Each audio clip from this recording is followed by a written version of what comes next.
चकली बनवायला घेतली पण हातात आली शेवटची भेगा पडलेली चकली.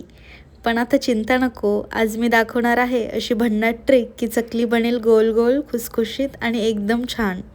आज मी सांगणार आहे अगदी पारंपरिक पद्धतीने बनवलेली भाजणीची कुरकुरीत चकली, जी चवीने भारी आहे आणि बनवायला अगदी सोपी आहे. नमस्कार मंडळी, मी विद्याज फूड स्टोरीजमध्ये तुम्हा सर्वांचं पुन्हा एकदा मनापासून स्वागत आहे. तर आज आपण बघणार आहोत भाजणीची चकली कशी बनवायची.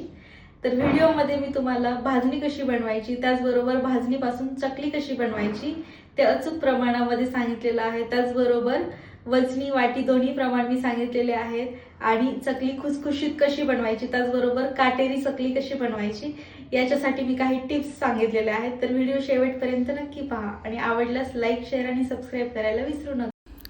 इथे मी या वाटीने 4 वाटी तांदूळ घेतलेले आहेत. वजनाने बरोबर 1 किलो तांदूळ आहेत.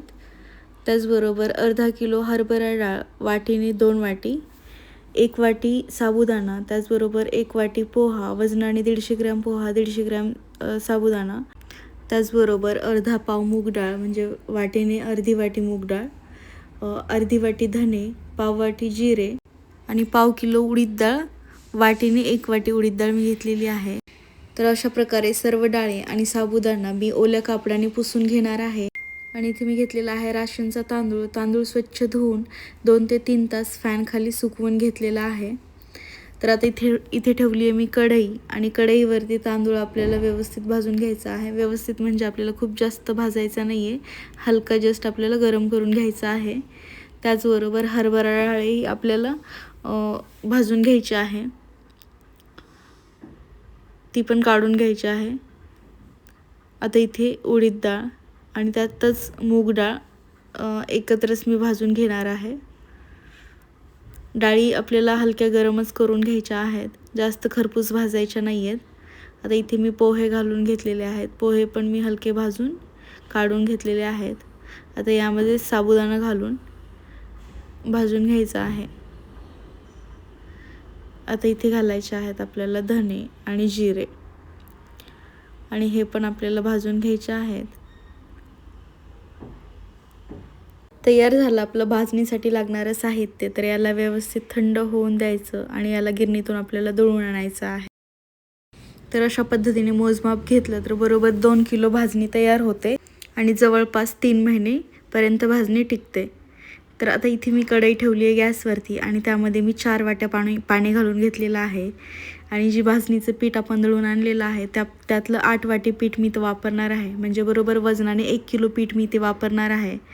तर आता या पाण्यामध्ये मी घालून घेतलेलं आहे 3 ते 4 चमचे तिखट तुम्ही तुमच्या आवडीनुसार कमी जास्त करू शकता. त्याचबरोबर इथे मी हळद घातली आहे, मीठ घातलं आहे आणि 2 ते 3 चमचे तीळ घालून घेतलेले आहेत.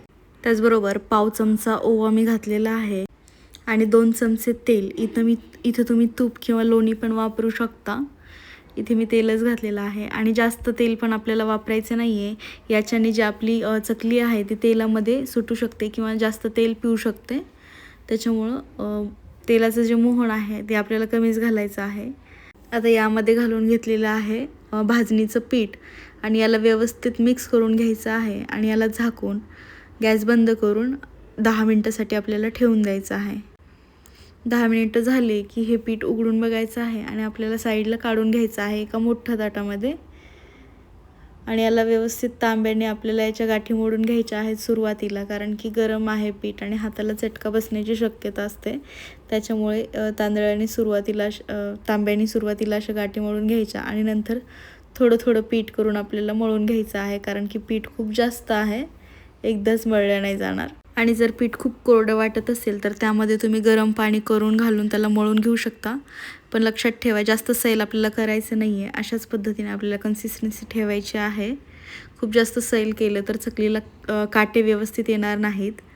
तर अशा पद्धतीने पीठ मळून त्यातला एक छोटा गोळा बाजूला घेऊन मी सोऱ्यामध्ये भरून घेणार आहे.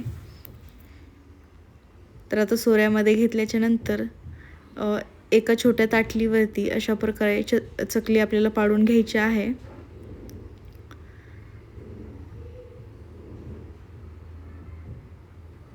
बघू शकता चकलीला छान काटे दिसत आहेत.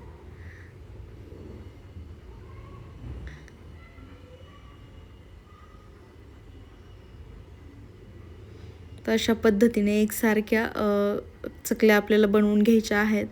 तर इथे मी गॅसवरती कढई ठेवलेली आहे आणि त्यामध्ये तेल घालून घेतलेलं आहे. तेल छान कडकडीत तापलं की त्यामध्ये आपल्याला चकल्या सोडून घ्यायच्या आहेत. चकलीला छान बुडबुडे आले की 2-3 मिनिटानंतर आपल्याला चकली पलटवून घ्यायची आहे. एकदाच तुम्ही 2-4 ताटल्यांवरती चकल्या पाडून घेऊ शकता.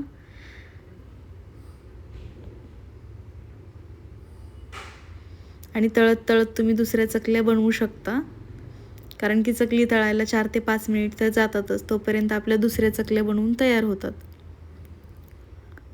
तर अशा पद्धतीने चकल्या मी तळून घेणार आहे.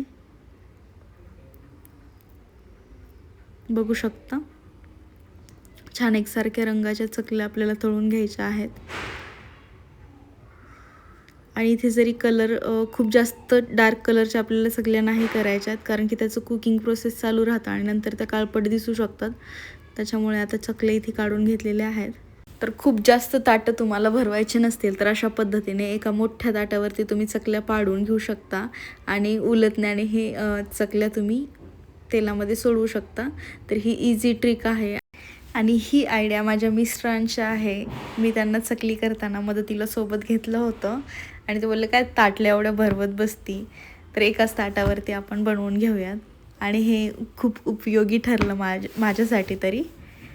तर अशा पद्धतीने मी माझ्या पूर्ण चकल्या तयार करून घेतलेल्या आहेत. बघू शकता चकलीला किती सुंदर असे काटे आलेले आहेत आणि अगदी खुसखुशीत आणि चविष्ट अशी चकली तयार झालेली आहे.